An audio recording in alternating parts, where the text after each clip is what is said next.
4 months వచ్చింది కదా. So నేను నీకు నీ బర్త్ స్టోరీ చెప్తాను, ఓకేనా? ఇప్పుడు నువ్వు పెద్దదాన్ని అయ్యావు కాబట్టి నువ్వు అన్నీ తెలుసుకోవాలి, ఓకే?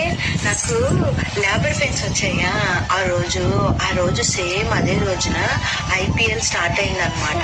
అయితే మీ డాడీ ఐపీఎల్ మ్యాచ్ చూస్తున్నారు, లేబర్ పెయిన్స్ వస్తున్నాయి అని చెప్పినా కూడా లేబర్ పెయిన్స్ కాదు, ఫాల్స్ పెయిన్స్ అయి ఉంటాయి, నువ్వు పెయిన్ కిల్లర్ టాబ్లెట్ వేసుకో తగ్గిపోతుంది అని అన్నారు. అని అంటే లేదు నాకు నిజంగానే పెయిన్ వస్తుందంటే ఫోర్స్ చేస్తే 12 o'clockకి హాస్పిటల్కి తీసుకెళ్లారు. హాస్పిటల్కి తీసుకెళ్ళిన తర్వాత వాళ్ళు చూసి కన్ఫర్మ్ చేసి నాకు లేబర్ రూమ్ ఇచ్చారన్నమాట. కరెక్ట్గా 2 o'clock లోపలికి వెళ్ళాను. నేను 1 hour పుషెస్ వాళ్ళు నాకు ఎపిడ్యూరల్ ఇవ్వనా, అది ఇవ్వనా, ఇది ఇవ్వనా అని అడిగారు. నేను అన్నా నాకేం వద్దు, నేను అన్మెడికేటెడ్ బర్త్డే ఇస్తాను అని చెప్పి 1 hour పుషెస్ తోటి నువ్వు బయటకు వచ్చేసావు. బయటకు వచ్చి ఇక్కడ పడుకున్నావా, ఇలా ఎత్తి చూస్తున్నావు నువ్వు నన్ను చూసావు. ఎంత బాగా అనిపించిందో నాకు. నువ్వు ఫస్ట్ టైం చూసావు కదా, నీకేమనిపించింది?